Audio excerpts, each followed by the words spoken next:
Behind me is the Saratoga battlefield in New York, where in October 1777, the Americans surrounded and defeated a British army under a general named Burgoyne. 6,000 British were taken prisoner, and this victory was on such a scale that it not only um, enlivened the Revolutionary War effort, it also persuaded France that it would be a good idea to conclude a military and economic alliance with the United States. This happened in early 1778, and it really transformed the complexion of the war because when France came in, you had the advantage of the naval power of France, which was able to match that of the Royal Navy of Great Britain. A modest land expedition was sent to the United States and fought alongside the Americans for the rest of the war. And then, most importantly, you had a flow of French gold coming to the Continental Congress, which enabled the Continental Congress to finance the war effort in a way that it had never been able to do before. So today we're going to look at the War for American Independence. Let me share the screen with you.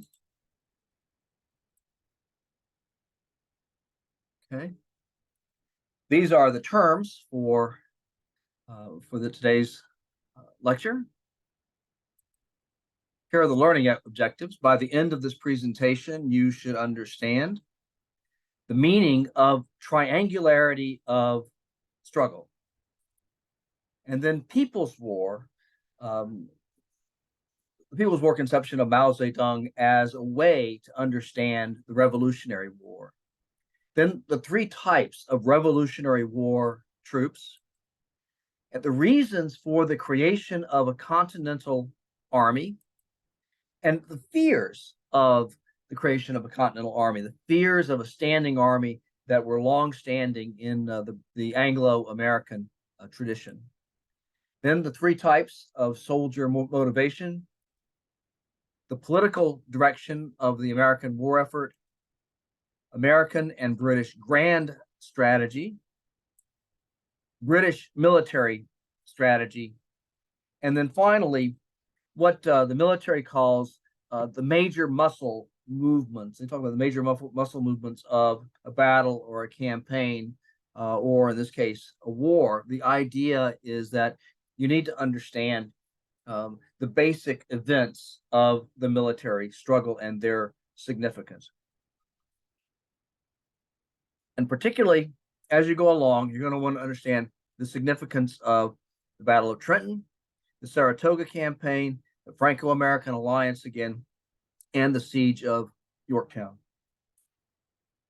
I want to start with a military historian who died in late 2022 at the age of 91, the ripe old age of 91. This was John Schy. And John Schy is a West Point graduate who later got his PhD and taught for many years at the University of Michigan, and really came of age as a historian during the Vietnam War. And this influenced his thinking a lot. He was a historian of the Revolutionary War era, and he saw in the struggle for Vietnam, parallels that were useful parallels to understanding the War for American Independence. And this is basically what he came up with. Now, look at this. This is really important stuff. The structural feature of modern revolutionary wars, he says, that has most impressed intelligent observers is not the use of guerrilla tactics, but the triangularity of the struggle. Two armed forces, in the case of the revolution, it would have been the British and the Americans, revolutionaries, contend less with each other than for the support and control of the civilian population. Revolutionary violence is less an instrument of physical destruction than one kind of persuasion, a kind of negotiation with the populace. The aim is to destroy responsiveness to the state, in this case, the responsiveness to the British government, or as far as the British were concerned, to destroy responsiveness to the revolutionary cause. at first you want to do this among the general population and ultimately among those who man the military and administrative arms of the state, the top leadership. Ideally, the government ceases to function because no one ever any longer obeys.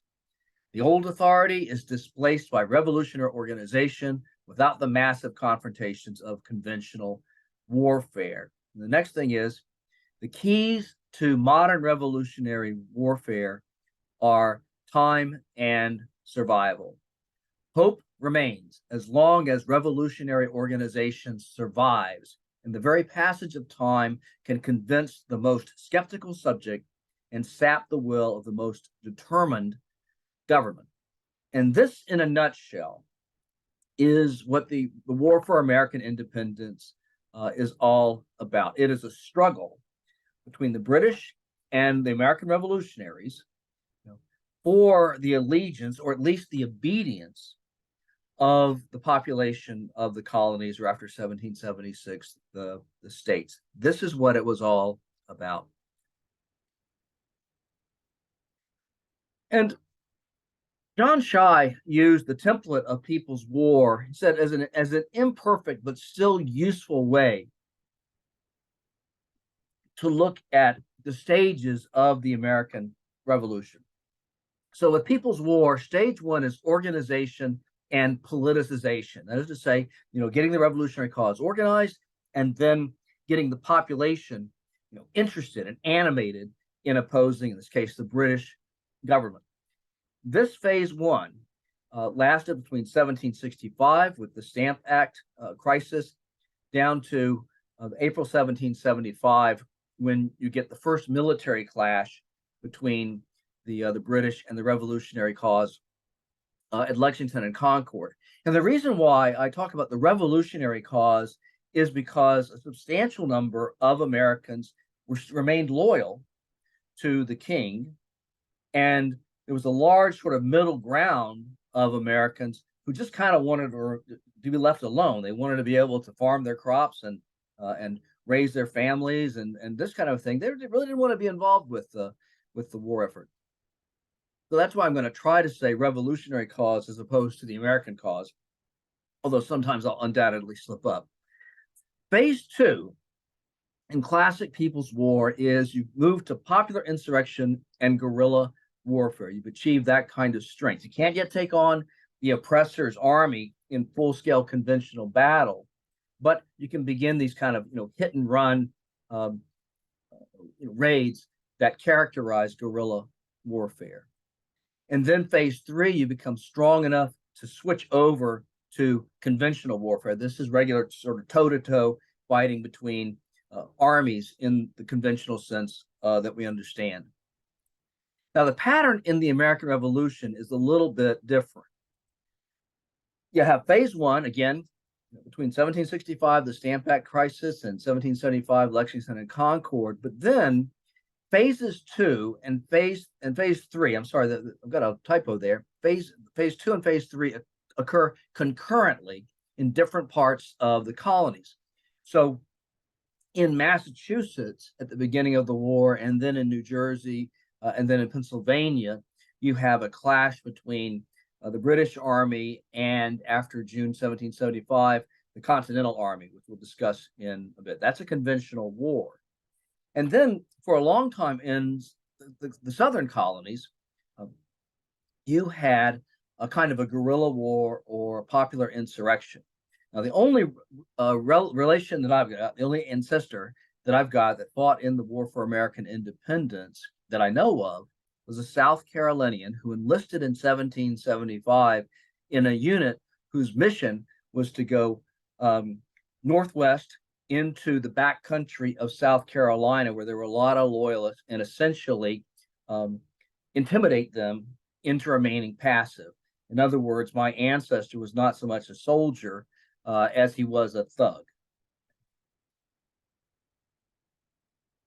Now, there are three types of Revolutionary War soldiers. The first are members of the Continental Army, and these were relatively long-term volunteer soldiers who were trained to fight British, regular, and mercenary troops toe-to-toe. And mercenary troops are troops who are basically paid to fight. The most famous of these were the Hessians, and the Hessians came from a German state, small German state called Hesse, and the ruler of Hesse basically rented out his army to the highest bidder. In this case, it was the British, and the Hessian troops were among the most professional and the most disciplined and the most effective soldiers on either side. So the Continental Army, though, was trained to take on the British and the Hessians on even terms. Then you have the militia. You've heard about the militia before. The militia remains state-controlled or controlled by the colony at the beginning. They're short-term volunteers, and they supplemented the Continental Army in some battles and campaigns. And then they maintained control over the population, which meant that wherever the British Army wasn't, the Revolutionary Militia was. And again, it could cow Americans, the ones who would want to be neutral. It could cow them into remaining passive and supporting the revolutionary cause, however nominally. It could keep those who are pro-revolution, their morale high and having a sense of sort of protection and so on, and they could intimidate the loyalist population. And one can make the argument that ultimately it's the militia employing this control over the population mission that actually is what won the revolution for the American revolutionaries. You also have a loyalist militia, and these played an identical role to the revolutionary militia, except they did it on the British side, and except that they were sort of self-organized and self-led until the British Army came around and they supported the British. And there were times when the revolutionary militia and the loyalist militia squared off with one another. The most famous of these is the Battle of Kings Mountain, which occurred in early 1781 in North Carolina, near the border with South Carolina. And then finally, you have state troops. Now, these sound like militia at first, but they're not.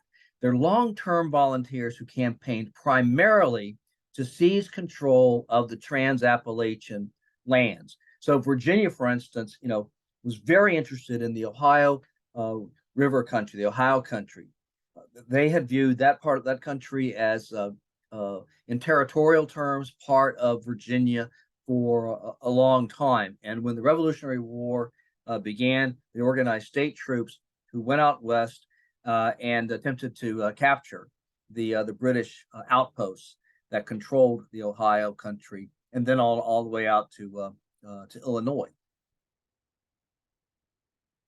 Now, the Continental Army gets created in June 1775. In fact, June 18th is the exact date. That's the birthday of the United States Army. Why have a Continental Army? Why not rely upon the militia forces, which you see on the left there? These militia forces had done well at the Battle of Bunker Hill in June 1775. The British had captured the hill in question. It's actually called Breed's Hill, not Bunker Hill. The battle is misnamed, but for whatever. So they did well against the British, and you see the British regulars on the right. Well, then why have a Continental Army? First of all, it signaled that there was a united front among all 13 colonies. And so the Continental Army was placed under command of George Washington, a Virginian. Although early in the war, the fighting was confined to Massachusetts, and nearly all of the troops were New Englanders.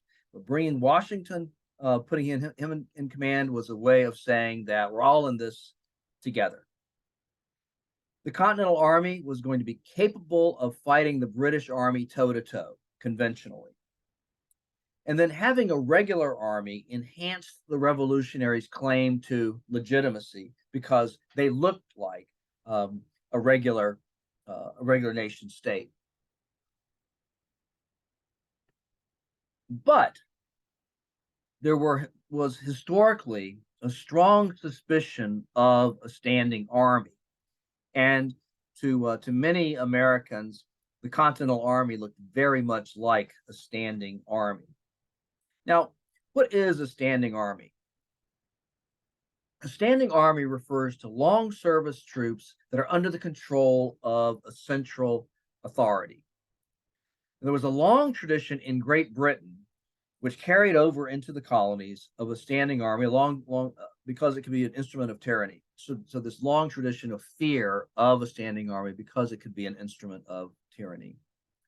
And in English political thought, there were two opinions about standing armies. First, there was what was called the radical Whig critique, which was highly suspicious of a standing army and thought that military forces should be composed entirely of short-term militia that was under local control. And I don't want to get too down the rabbit hole of why they're called Whigs, but essentially within the British political scheme, there was a political faction that was comfortable with centralized authority and a strong monarchy. These were called Tories. And then there were those who really wanted to have limited authority on the part of the king, and these were called Whigs. So you have the radical Whig critique, and then, and this is crucial, you have what's called the moderate Whig critique, which argued that only a military force composed of long-term soldiers could be trained to a standard high enough to defeat European armies, like the French, like the Prussians. And the moderate Whigs believed that the problem was not with a standing army. The problem was with the ruler, who might use that standing army for tyrannical purposes. So with proper checks on the authority of the ruler, a standing army could be used safely. And a key to using a standing army safely had been found in 1689, when there was something called the Glorious Revolution in England, which deposed King James II, who looked as though he was sort of turning into an absolute monarch.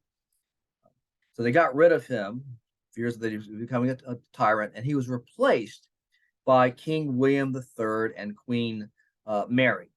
And Parliament made a condition of them taking the crown, made them agree to certain restrictions on their authority, and this created what remains today a constitutional monarchy.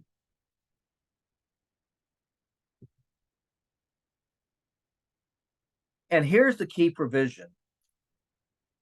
It's called the Mutiny Act. And the Mutiny Act refers, if you read the whole title, it's an act to take care of mutinies and discipline and other kinds of things, but it also touches upon military appropriations. And the military appropriations is the operative point, because the Mutiny Act said that Parliament had to reauthorize funding for the army every 2 years. And without those military appropriations, without that funding, the army could not be paid. It couldn't get new weapons. It couldn't get ammunition. Couldn't get new wagons, so forth, and it would go out of existence. So ultimately, the army was in control of Parliament because Parliament held the purse strings. Now, George Washington adhered to the moderate Whig critique. And anyway, he argued that the Continental Army was not long-term professionals who were loyal only to some central authority. No, they consisted of volunteers who were as loyal to the cause as any militia, locally controlled militia. He also argued that only an army of long service volunteers could be trained to a high enough standard to fight the British Army on equal terms. That's at the core of this moderate Whig critique. Now, the Continental Congress, which governed the United States of America during the war, states maintained a lot of power. The state governments maintained a lot of power within their states, but the Continental Congress controlled the military effort, the diplomatic effort, and so on. Those in the Continental Congress accepted this view, but reluctantly. And as the war continued, many had concerns that Washington might become a military dictator in the same way that an English general named Oliver Cromwell had become a military dictator after the English Civil War, which occurred in the mid 17th century. And so fears of an American Cromwell, were prominent. And we think nowadays, we think of Washington as a sort of perfect, this perfect figure. But there were, but people didn't know that for sure during the American Revolution, and there were suspicions of Washington simply because you put any man in a position of really strong authority, and there's always a chance that that man is going to abuse their authority. Okay, let's move on to soldier motivation. And soldier motivation can be divided into three kinds of motivation. The first is enlistment motivation. So why soldiers chose to enlist in the Continental Army is what we're really talking about here. And what we think we know about enlistment motivation was that a lot of it was an ideological commitment to the revolutionary cause. But some of it was economic. Some of it were people who were men who were poor and who saw in joining the army a source of steady food, decent clothing, shelter, basically something to do that was economically viable. To this day, we don't really have an absolutely solid idea about enlistment motivation, but the idea is what's important. Then there's sustaining motivation. So why soldiers did not desert during difficult times? Desertion was actually relatively easy to do. So why did they remain through, for instance, the desperate winter of at Valley Forge, Pennsylvania, which is so famous, where the Continental Army weathered an extremely cold winter in the snow and this kind of a thing. And then there's combat motivation. Why soldiers willingly risked wounds and death in battle. And what we think is that combat motivation, and this applies to more than one war, this is almost universal, is that in combat, people aren't thinking about the revolutionary cause, or they're not thinking about, oh, this is the price I pay for having gone into the army for economic reasons. They're not thinking about anything along those lines. What they're mostly thinking about are the troops next to them, the soldiers next to them, who they know personally. And kind of a reciprocal situation where you place your life in their hands and they place their life in your hands. And so in battle, what you're fighting for basically is each other. You're also aware of the reality that if the battle line, these linear tactics that are so well known for this period, if the line fails and the line collapses and people are sort of running individually away, then all of a sudden they go from having an ability to defend themselves to becoming isolated targets on the battlefield, easy pickings for a pursuing enemy force. Now, in terms of the political direction of the military effort, there was no commander-in-chief. There was no executive authority in the revolutionary government during the American Revolution. There would be no executive authority during the period of the Confederation after the American Revolution, which we'll talk about in a future lecture. So the Continental Congress controlled the Continental Army, and the colonial, or after July 1776, the state governments controlled the militia and the state volunteers. And again, in terms of the civilian direction of the Continental Army, there was no executive authority, nothing like a president. It was John Hancock who was the presiding officer over the Continental Congress, but he was not an executive, so nothing like a president of the United States at all. And so what you had is governance by committee.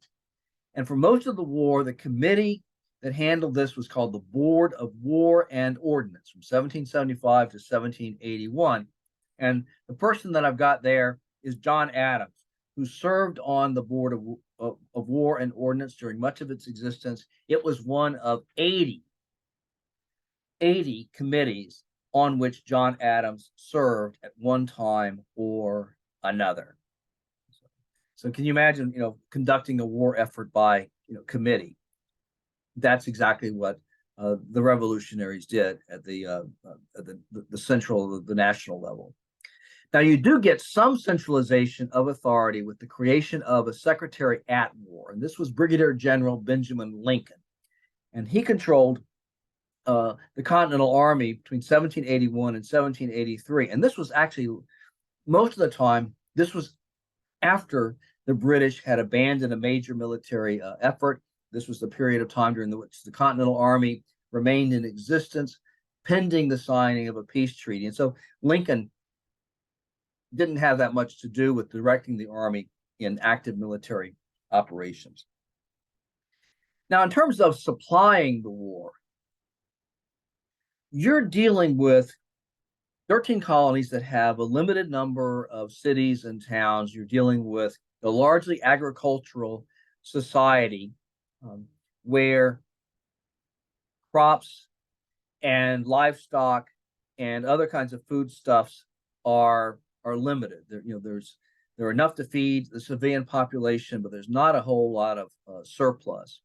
And so in terms of supplying the war, you're dealing with a situation of logistical poverty. And this is made worse by the question of finance, because the Continental Congress had very little gold, and it relied instead upon continental dollars backed by nothing.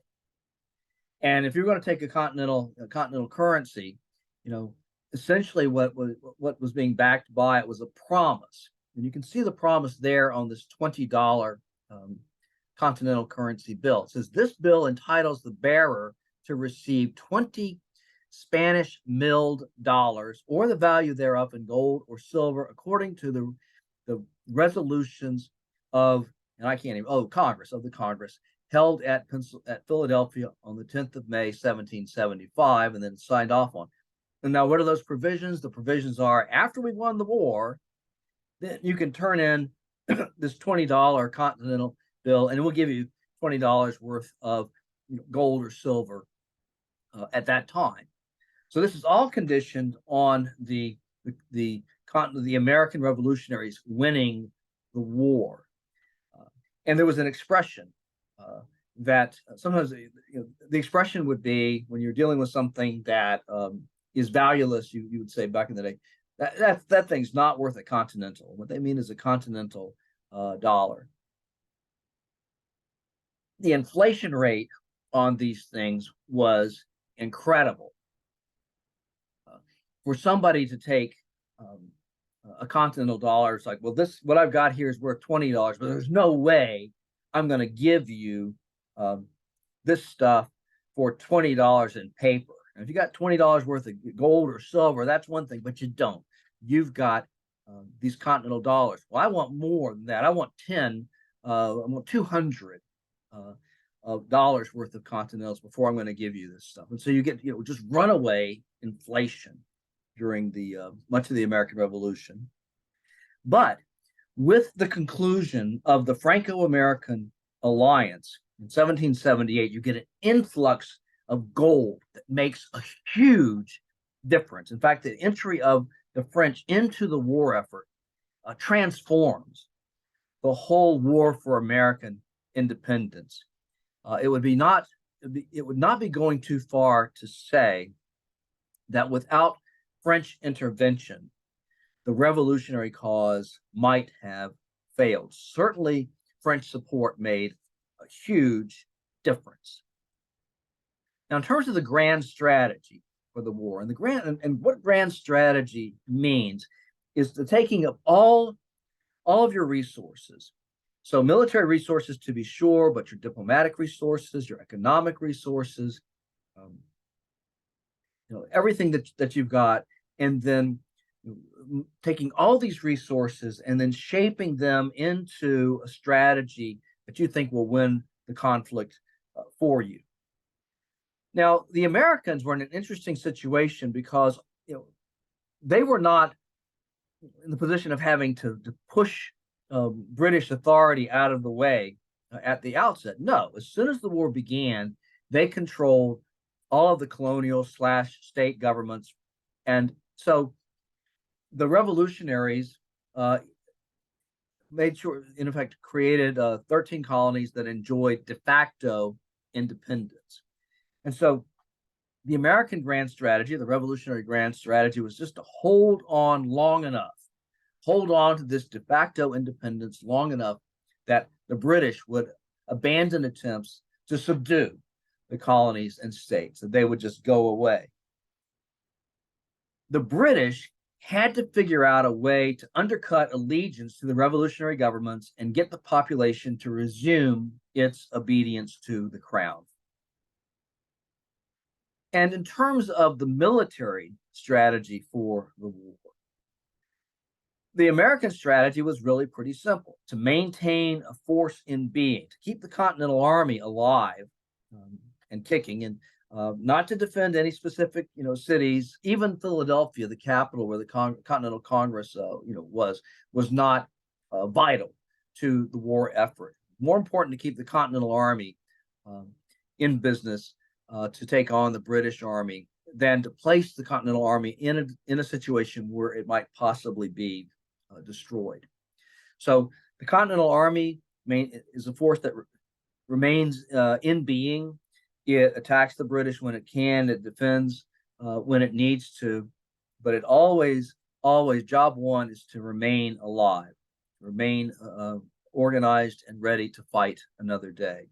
And the other part is to use the militia partly to supplement the Continental Army in certain campaigns, but mostly to control the population, to make sure that the population remains at least nominally loyal to the revolutionary cause or stays on the sidelines, and definitely does not yield to what sometimes the temptation to resume their obedience to the crown. Now, the British have a big advantage over the Americans in the sense that they have sea power. They have a large navy that gives them the ability to move anywhere along the Atlantic coast. And in 1775, what the British strategy is to subdue Massachusetts, which they think of as sort of the cockpit of the revolution. And if they can sort of smother resistance in Massachusetts, they will crush this incipient American Revolution in the cradle. Well, that fails. And in March 1776, after being besieged in Boston, the British Army sails away. But it comes right back in the summer of 1776 to capture New York and to try and destroy Washington's army. Almost succeeds, but not quite. Then in 1777, the British strategy is to split New England from the other colonies. There's still this sense that New England, Massachusetts, and the other colonies or states in the area are, the nucleus, the center, the sort of the area where the place where all the vitality, all the energy of the American Revolution is. And so the idea is that one column is going to come southward down the Lake Champlain corridor, big old lake in northeastern New York. And then the second column is going to go up the Hudson River, and they're going to link up at Albany, while a third column comes east from Lake Ontario. You'll see what happens with the Saratoga campaign down the line. The bottom line is that this campaign does not go off as planned, and the campaign ends in a disaster for the British, the capture of a British army numbering some 6,000 troops. That leads to a Franco-American military alliance in early 1778. And then at this point, the British have more to worry about than just their colonies in North America. They also have to worry about their colonies on certain islands in the Caribbean Sea. And these islands, even though they're small, they are, you know, they produce a great deal of wealth in the form of sugar and other valuable items. The French also have these kinds of small, wealth generating islands in the Caribbean as well. And so, a major part of the war effort, the British war effort, shifts down to the Caribbean. It's mostly a naval war effort, but it's, it's a serious conflict down there. And so the British have to worry about French sea power now. They have to worry about a limited French expeditionary force on land, and they have to worry about an American war effort now heavily financed by French gold. And so, how are the British going to deal with this? Well, things haven't worked out in New England. They haven't worked out in New York. They haven't worked out in New Jersey or in eastern Pennsylvania. And so what the British decide to do is to go down to the southern states, particularly South Carolina. And despite early victories, the Southern campaign ends in the capture of another British army at Yorktown in October 1781. All right, that's it for this lecture presentation. What I want you to look at next is a really good animated map that walks you through the major muscle movements of the War for American Independence. There's also a clip that shows Washington talking about his plan to cross the Delaware River in December 1776. He feels like if he doesn't do this, the Continental Army is going to bleed away altogether. The Continental Army had 20,000 troops during the Long Island campaign, the struggle to ultimately unsuccessful struggle to hang on to New York. By December 1776, between soldiers going home because their enlistments have expired or they've simply deserted, Washington is down to 2,000 troops. And you'll see that people don't think of Washington as some kind of military genius, and he gets really very heavily critiqued by another revolutionary general, a guy named Gates, who at this point actually has a better reputation for military success than does Washington. And then down the line, you're going to see about a 20-minute documentary on the siege of Yorktown, which is obviously the campaign that breaks the back of the British will to continue the war the war for America. The British government decides that it's just no longer worth it, and from then on, you begin negotiations to end the war. It takes from 1781 to 1783 for those negotiations to be concluded with the Treaty of Paris, but it's Yorktown that ends the major military effort. Okay, that's it. I'm going to stop recording, and you get on with those other presentations.